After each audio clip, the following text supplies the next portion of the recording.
This is GFree Radio. Here's your host, Peter Stewart. Episode 49 of the world's only weekly gluten-free podcast from Philadelphia this week. We're joined by Jennifer Fugo. Now, I've wanted Jennifer on the show for months. She's an author, speaker, health coach, prolific blogger, and is right across social media, everything about celiac issues.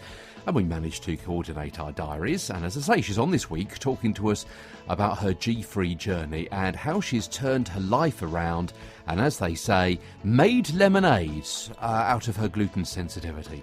Another week and another pigeon step towards a possible treatment for gluten sensitivity. We talk about the elafin in the room. From Seattle, the home of Starbucks, appropriately, the new GF flour that tastes citrusy, that could provide a breakthrough for GFree baking. We look ahead to Allergy Awareness Week and Celiac Awareness Month with a couple of events that you could get involved in and shout about celiac. The April Fool joke about those who suffer with celiac disease, but has it backfired? We name the company that took the rise out of our daily struggle. We talk to the guys at Goodness Direct, the UK-based online gluten-free food delivery company, and ooh la la, the top politician who's laid down the law on gluten.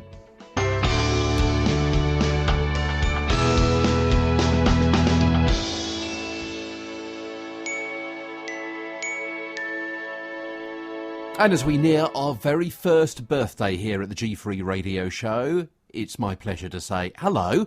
I'm Peter Stewart. I hope you've had a fantastic week. You haven't been glutened, and if you have, the most important thing perhaps is knowing what happened to cause that. It's so upsetting, so infuriating, so annoying, isn't it, when something happens down below and you think, but where did that come from? Where was that cross-contamination? What was it that I ate that I shouldn't have done? That can be so dispiriting, can't it? But anyway, we'll start off with the story that hopefully will put a bit more of a spring in your step as we tell you about Canadian researchers who are developing treatment for celiac disease. And it's another story with a positive spin that we're bringing to you on the GFree Radio Show, which is so empowering and invigorating. McMaster University researchers in Canada say they've discovered a molecule that could hold the key to developing a new therapy to help us.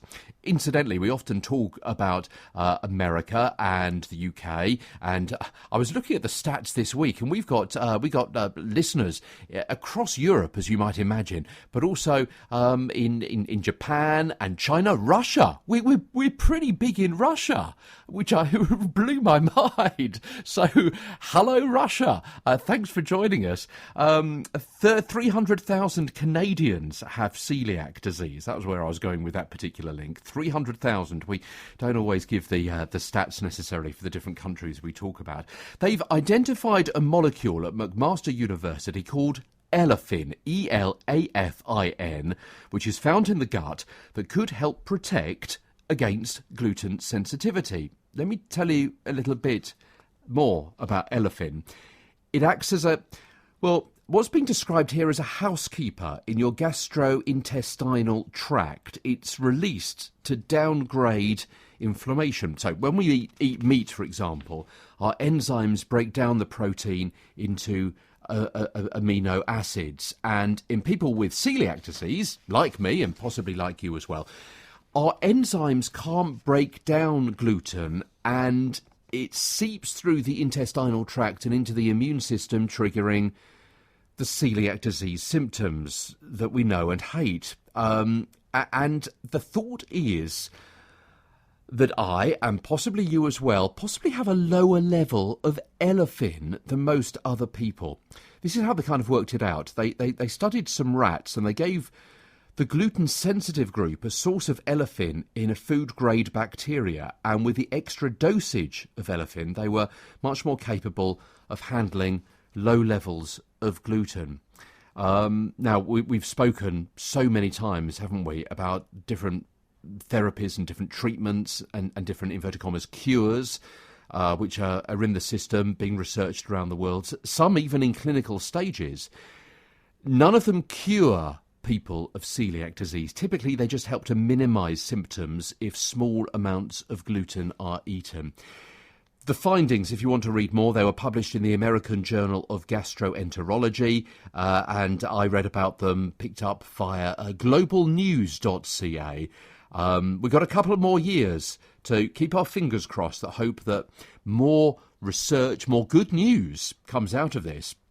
The research has been funded by the Canadian Institute for Health Research, which is given 100,000 Canadian dollars every year for 4 years, and they've got another couple of years left on that particular grant. So we thank our lucky stars that someone else is looking out for us and donning the white coat and going into work in a lab every day to try and work out, as we said a little bit earlier on, what the elafin in the room is.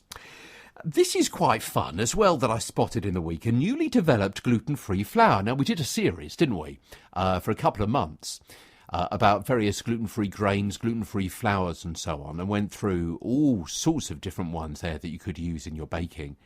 We didn't touch on this, which is only, well, it's only, I was going to say, come to my notice, come to the notice of our huge team of researchers over the last couple of days.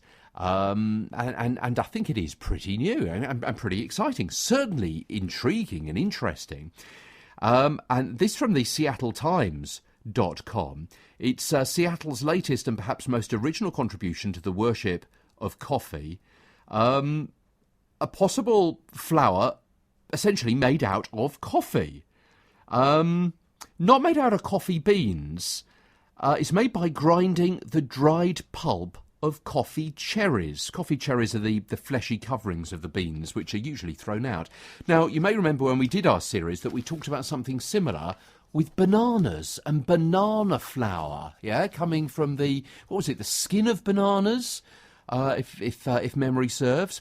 The resulting product with this, though, can be baked into bread, cakes and donuts.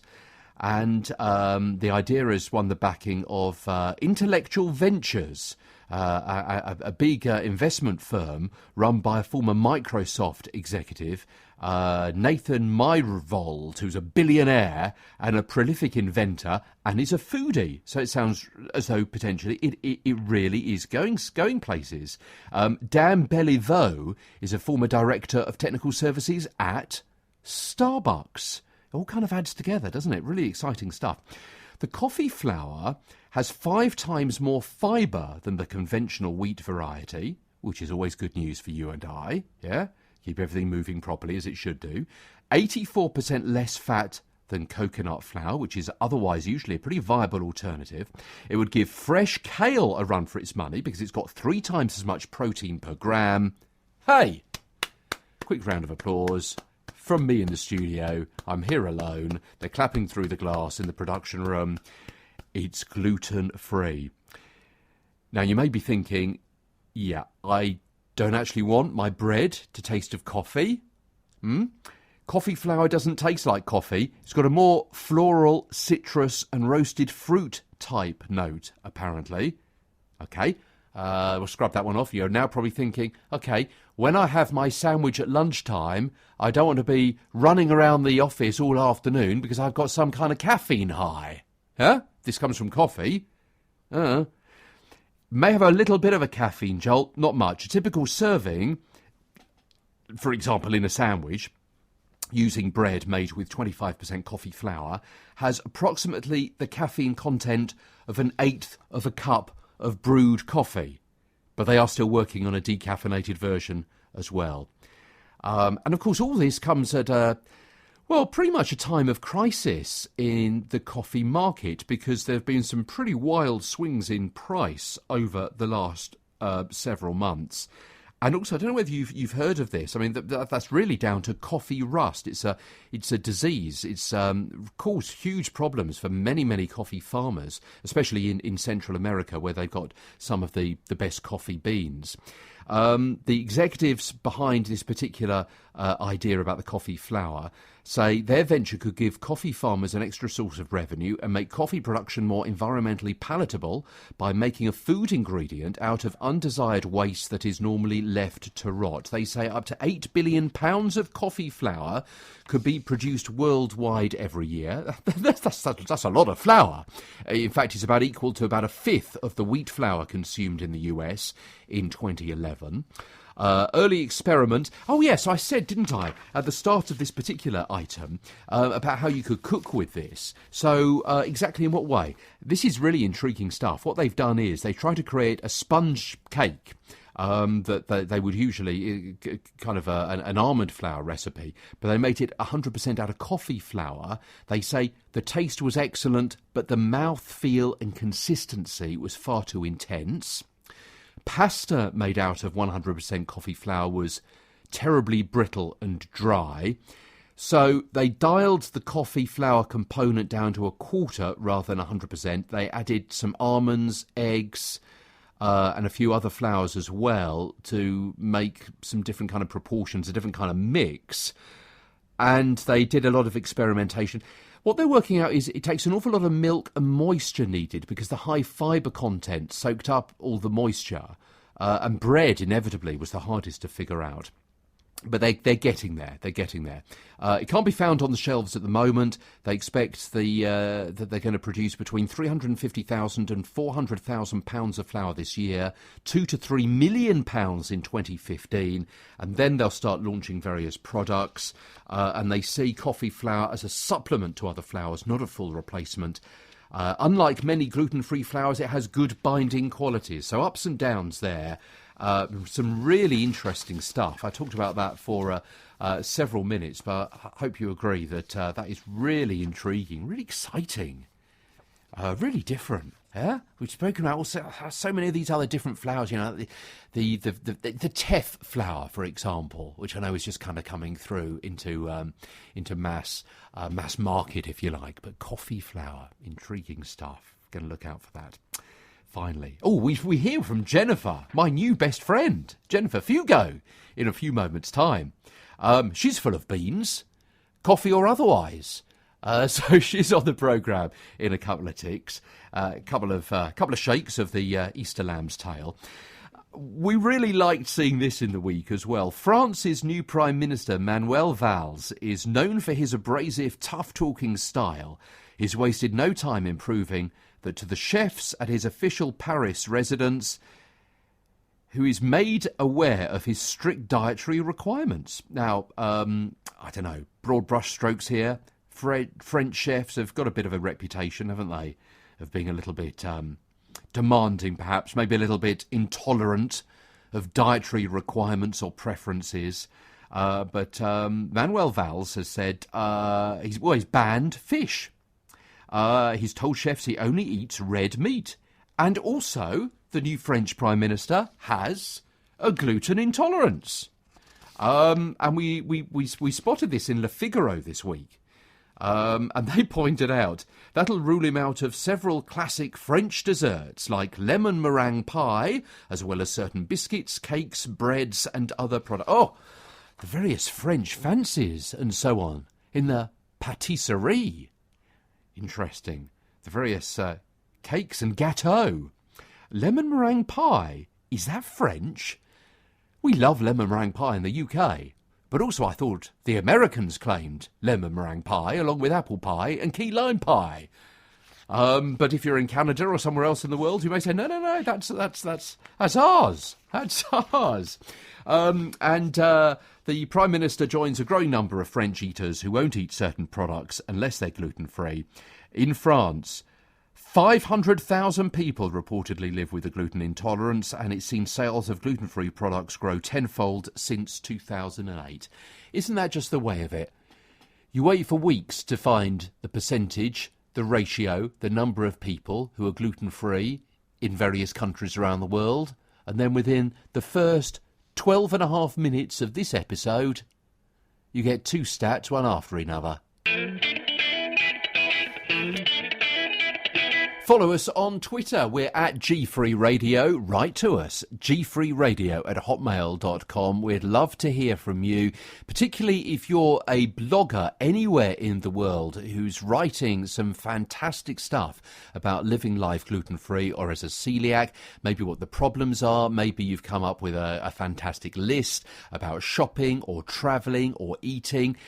Maybe you've got the world's best recipe. Maybe you're struggling to know how to cope. Maybe you're writing some kind of online blog diary about how you live life as a celiac. We'd love to hear from you. We'd love to get you on the show. Write to us via Twitter at GFree Radio or gfreeradio@hotmail.com. And you know what? We caught up with Jennifer Fugo recently, and we touched base originally via Twitter. And as I mentioned earlier, Jennifer is one of my new friends. She's so inspiring, invigorating, got such a sense of energy and purposeness about her.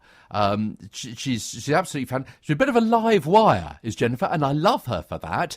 And we don't need coffee when Jennifer's around, and she's got so many fantastic ideas and ways that you can live your gluten-free life a little bit better. Yes, actually, I am gluten intolerant, and I've had blood tests to confirm that I do have antibodies to the gluten protein and other proteins as well, for the casein protein, which is in all milk, eggs, the entire cruciferous family, which is, all the dark leafy greens like kale that people talk about, and the cashew family. So I have a lot of food sensitivities, and I found that out because I was so exhausted. I had put on about 20 pounds that I couldn't figure out why, no matter how much I worked out and I tried to, eat right, I couldn't lose. I had really bad headaches pretty much every day since I was about 14 or 15 years old.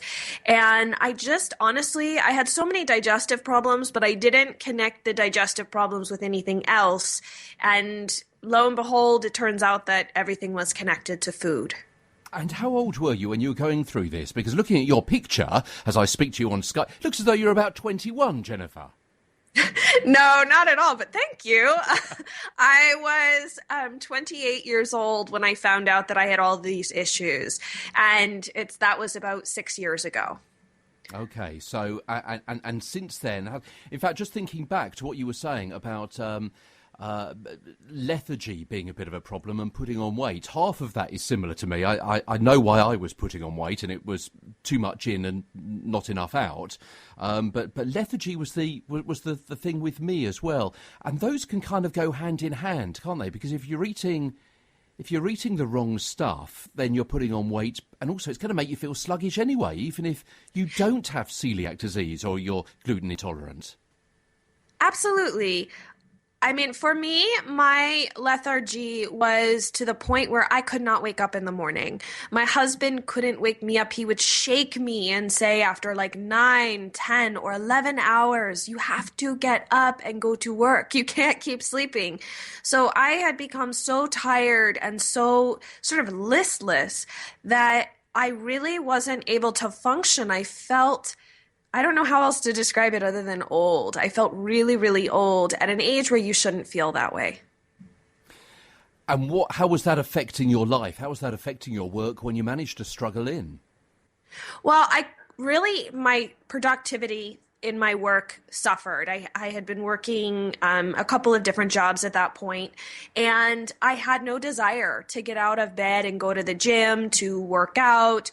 I didn't have any desire whatsoever to go out with my friends. So I became this very much a homebody, but in this respect that I almost felt depressed. I really had no joy for life because I had no energy to get out there and do things.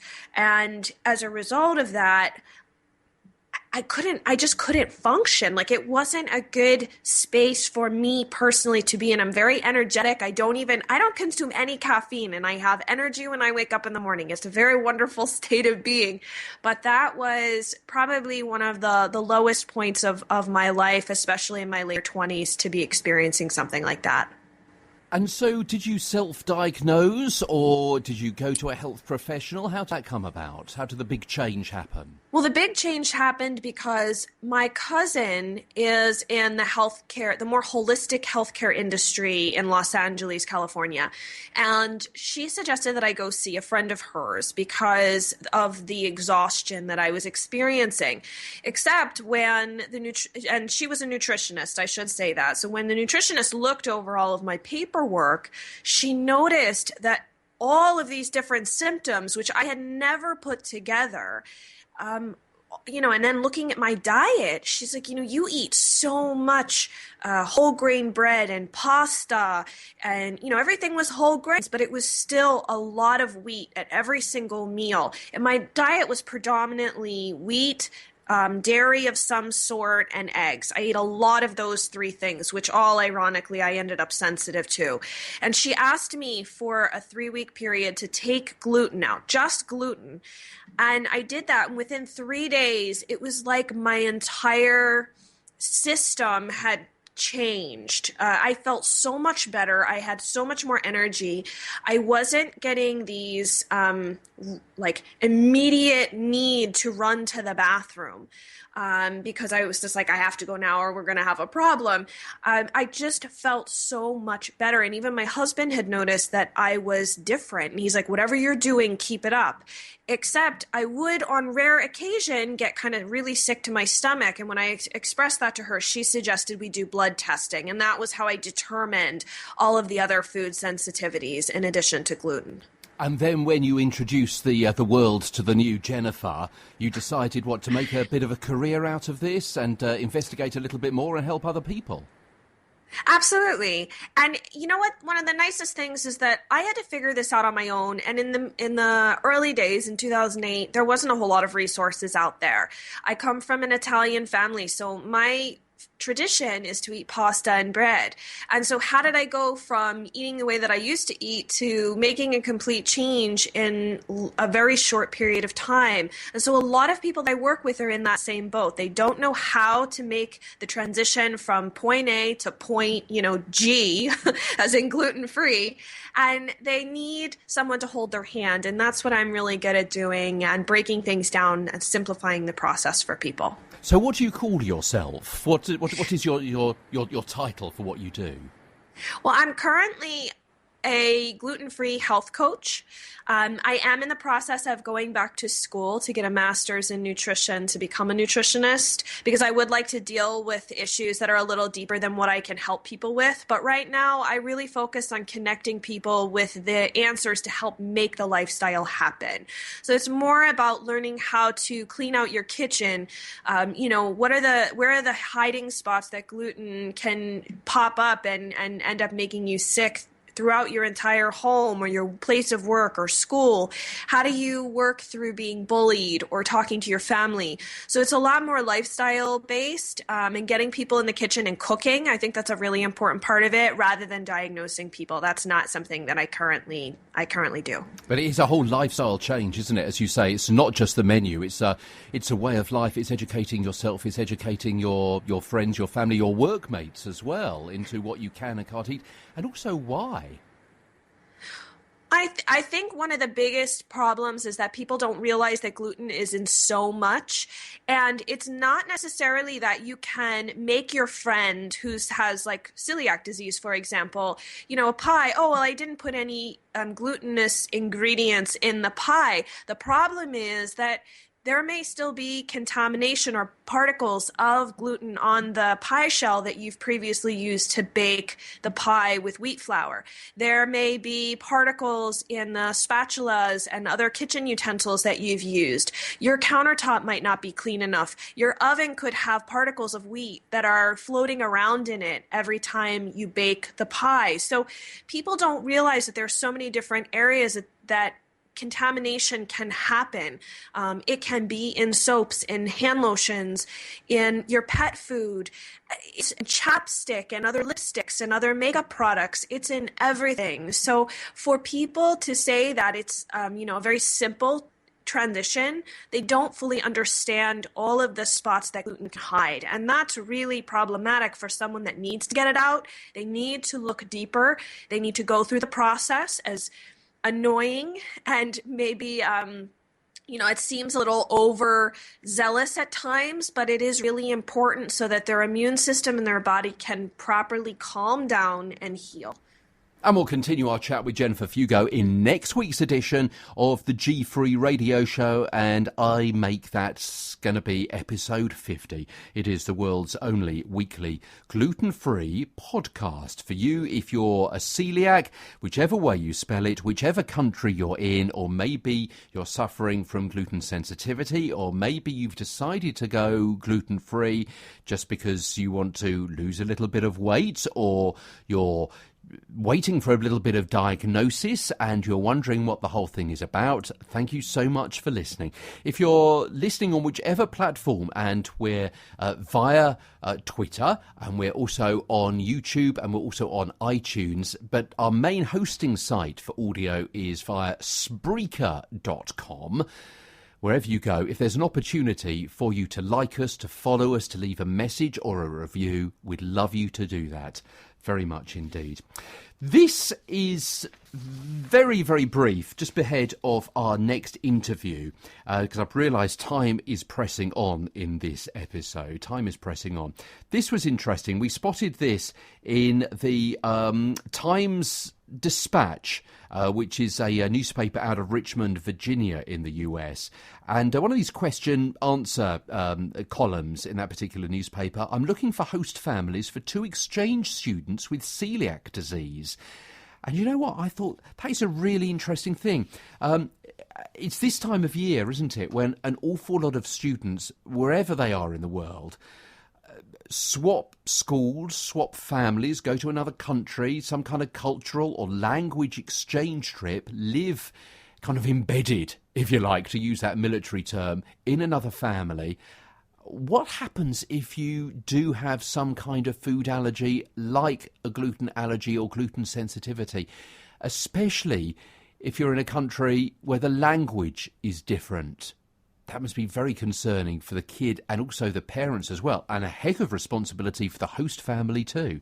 Never thought of that before. Maybe you've got a way of kind of dealing with that. I'm sure the schools go through all the checks and so on and write the letters and make sure everyone is all kind of joined up and knows where they're coming from. But hadn't occurred to me before, but interesting stuff. GFree Radio.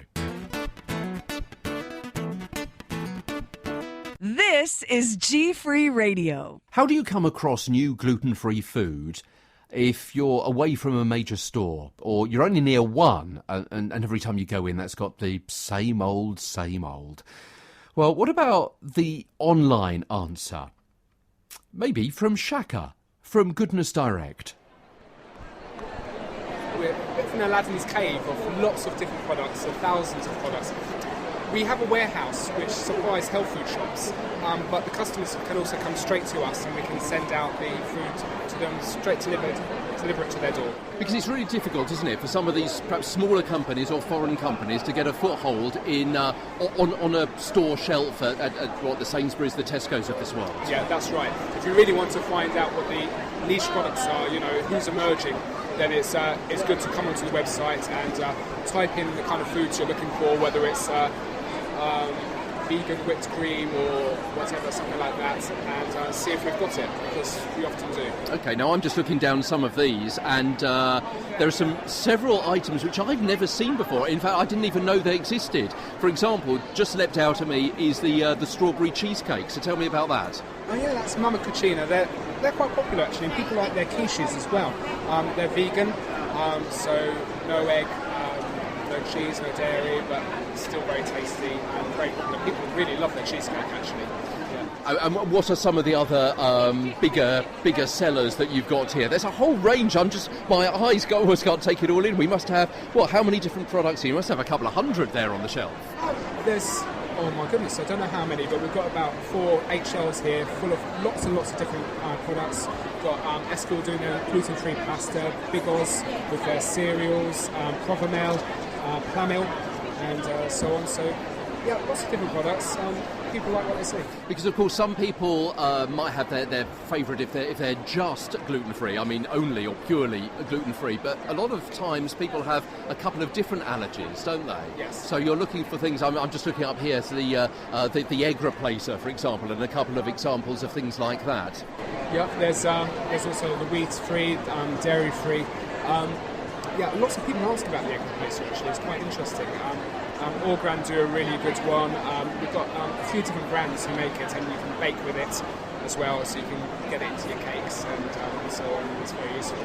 So logistically, how does all this work? You are storing all of these products, are you, at your big warehouse? Yep, we've got a warehouse in Daventry. Simply call us up or go online. It's goodnessdirect.co.uk and place your order. It can be next day delivery. And we do have a shipping charge, but if you order over £35, we send it to you free. And you can select which day you want it delivered on. It works that way. Excellent. Okay, so it's like a kind of specialist Ocado, something like that. Yeah, exactly. Yeah, straight to your door instead of kind of shopping around 5 different shops, travelling miles to find those ingredients that you know are out there somewhere. Come to us, we'll send it to you. And we can pick and choose between different products from different manufacturers? Oh yeah, lots and lots of different brands, and we're always taking on new ones. Our buyer was here at the Allergy show yesterday looking for all the new products, and it's really interesting, some of the new exciting stuff. And what about the frozen foods? You're delivering those as well? Yes, frozen and chilled.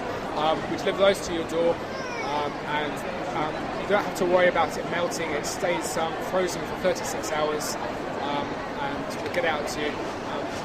That's how it works. So £35 actually soon adds up if you know you can get a bulk load and pop it in the freezer. Exactly. What we tend to say is if you're doing your monthly shop, do it with us, get it sent to you free, and store it and then come back to us. And we're always doing voucher offers as well. If you sign up to Twitter with us, we'll send out £10 off vouchers every so often, so you can get those as well. This is GFree Radio. Several key dates are fast approaching, not only our first birthday, but also this Allergy Awareness Week 2014. And the Food Standards Agency, which is a government department here in the United Kingdom, working with Allergy UK and the Anaphylaxis campaign to help spread awareness about food allergies. One of the ways they're trying to help is by harnessing the power of social media. They're using a website called Thunderclap as a way of getting the same message out at the same time from lots of people's social media accounts and getting, if you like, a wave of attention. It's all going to happen on Monday the 28th of April. And everyone will applaud together as those messages are blasted out simultaneously, helping to raise allergy awareness. They've got a campaign page. They're sharing all sorts of information. Search for Allergy Week Thunderclap, and you'll get all the gen on that. Also, calling all men, said Kirsten Berman of Gluten-Free Gal in the Week. Apparently, a man asking if there's an ingredient in his meal that could possibly make him debilitatingly ill is somehow dainty and unattractive. She says, let's prove people wrong if you do think that. Looking for men who care about celiac disease education, who see the absolute need for more awareness, who aren't afraid to be mostly naked, holding us... mostly naked, holding a sign in front of their manhood with a celiac disease fact for a calendar celebrating who we really are. Strong, fearless community. Proceeds of the calendar will go to creating a programme for better awareness of celiac disease for our children and their teachers in schools, as well as safer food options in cafeterias. Details at glutenfreegal.com. Or KB for Kirsten Berman, KB at glutenfreegal.com. That's intriguing, isn't it? Boys, you get a strip off. Okay, a little thought has just occurred to me. Seriously, I'm kind of thinking about that, actually. I'm thinking about that. Should I? Okay, well, we'll bear that in mind. Obviously, it was April Fool's, 1st of April, not too long ago. A press release was sent out by Skyroll Luggage, says celiacdisease.about.com, in honour of April Fool's Day, saying their entire line of luggage is now gluten-free. I'm just pausing there to hear the laughter. That luggage, gluten-free luggage, isn't that just the wildest, craziest thing you've ever heard? What a joke. The press release said, according to company president and founder Don Chernoff, Skyroll wants to be the leader in this new age of living healthy, especially on the road. Travellers have enough to contend with between crowded planes, expensive flights, no legroom, etc. We just wanted to do something to make travel healthier. When asked how or why luggage would contain gluten in the first place, he said he was looking into this. Celiacdisease.about.com says, hey, guess what, Skyroll? The gluten-free diet is no joke. Your somewhat contrite note at the top of the press release. Apologies to anyone suffering with celiac disease doesn't even begin to make up for the overall document's derisive tone. It's interesting, isn't it? If you make a joke about someone in a wheelchair, someone with cancer. Hey, our luggage has cancer-beating properties. I don't know whether Skyroll luggage is available where you are, but yeah. Apparently their luggage is a bit of a joke. Is this a joke? World Gardens Cafe to open amusement park for those with celiac disease. This was published on Wednesday, April the 2nd. I'm just wondering whether the time difference, or because this took a while for things to kind of get through into the media, whether this is an April Fool's joke. I'm flagging that up in case I'm conned. There's nothing about this on their website. But anyway, let me read this through to you. An amusement park dedicated solely around being gluten-free and catering to those with celiac disease. They plan to call it Healthy Land. The park will be dedicated to edutaining...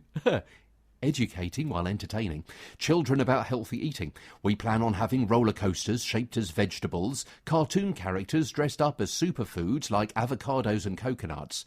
The bad guys will be products made with wheat and fast food items such as soda, chips and French fries, they say.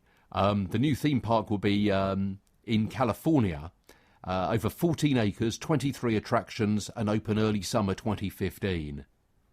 What do you reckon? Is that a joke? Have I been conned? And talking about being conned, should I be stripping off for this calendar and holding up a gluten-free fact in front of my manhood?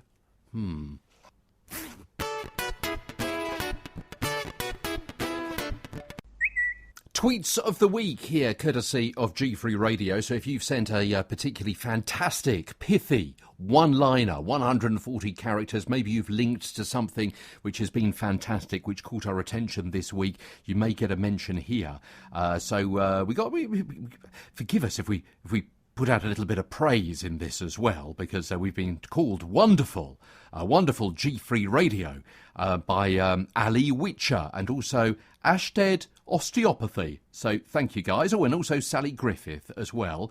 And Rosemary at Working on the Go said that we were mentioned on Facebook as well. And also we were mentioned by Katie J. Hardy as well, via Amanda on Maui. So that's absolutely fantastic. Thank you so much. That's really, really appreciated when we get a little bit of feedback like that. Gluten-free baking secret ingredient, apparently avocado as a butter replacement, said Sterling Sweets during the course of the week, which is quite interesting. There was also a little flurry of activity around Gatwick Airport, who go by Gatwick_Airport, and a few questions about the problems at Gatwick Airport, which is one of the London airports, having places to eat gluten-free. And they did engage, but then didn't seem to take it any further. And Ideology Light said, I was with some gluten-free kids at the airport, and there was a bit of a problem with not having enough to eat and knowing where we can eat. But didn't see a response. They didn't certainly respond as part of that particular Twitter conversation. We've also got another one here. Oh, never mind, OMG. How do loaves of bread say hello to each other in the morning? Gluten targ. Okay, thank you. We've also got another one here, and this is from Courtney here. I'm not supposed to eat bread because I have a gluten allergy, but I feel like if I just don't eat the crusts, it's okay. Not her saying that, she's quoting someone else. Overheard at the Blue. You believe that? It's okay if I don't eat the crusts. Bizarre. Katie O'Brien, you don't need to ask someone if they're gluten-free. They will tell you they're gluten-free. I think that's maybe having a little bit of a go at people that kind of bring up the fact they're celiac in every possible way, in every possible combination, in every possible conversation that you can imagine. Everywhere in Denver has gluten-free, dairy-free and vegan food. Everywhere. Hashtag heaven, hashtag healthy living. And that is from Griffin McKenzie. Griffin, thanks so much, because I'm going over to Denver a little bit later on in the year, so that's going to be fantastic. If anyone else has got any tips about gluten-free in Denver and the whole kind of Yellowstone Park area, I'll be really interested to hear from you. Freaks and Geeks, Becca is her real name. On the bright side, gluten-free cereal is rock hard and never gets soggy. On the downside, gluten-free cereal is so hard and crunchy, I literally can't hear a thing when I'm eating. That really rang true with us. We're munching through some gluten-free cereal at the moment, it really is hard and crunchy. It's very tasty, but you can't hear anything else going on. I think, Becky, you've really got that down to got it down to a T there. Sugar_nation sent this quite inspiring message in the course of the week. Focus on how far you've come, not how far you have to go.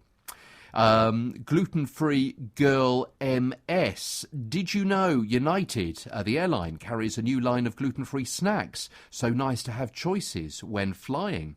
We also got this from the Institute, HGSI, and that is a adult education in North London, and they were pointing out that they're going to be doing some gluten-free baking at the Institute to learn tips and techniques to make a wonderful bread and flour-based recipes. They asked us to give that a bit of a mention. So if you get onto their website, which is hgsi.ac.uk, you'll read a little bit more about that. What else have we got going on here? Finally, Ronald Dario. CIA operatives are replacing waterboarding torture with long, detailed descriptions of people's gluten allergies. Again, I think there's a certain amount of truth in that, to be quite honest. It's the way that we sometimes do rather shove our problems, our intolerances, our disease down other people's throats, don't we? And Ryan Saylor tweeted, "It's 2014. And gluten still doesn't have equal rights." GFree Radio, that's about it for this week's show. You can follow us on Twitter at GFree Radio. You can write to us at gfreeradio@hotmail.com. We'd love to get your mail and have a fantastic 7 days before we meet again. Let's just tell you a little bit about what's coming up over the next few weeks. We got an interview with Bob's Red Mill coming. We've also going to be speaking with Christine Bailey, who's a British-based nutritionist and expert in celiac disease. Amy's Kitchen is another well-known brand that we're going to be hearing from in the next few weeks. Also, what's it like living as a celiac in the Netherlands? We'll be finding out.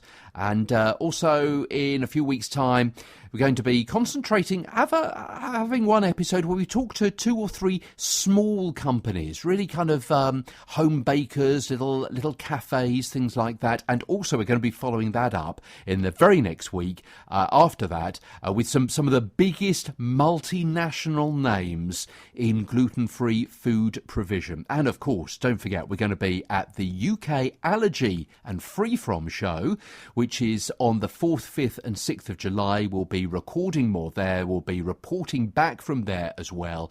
And they are in an even bigger venue than ever before as they go from strength to strength. And we're so glad to be a part of that as we, like them, bring you more helpful information and health advice on living gluten-free.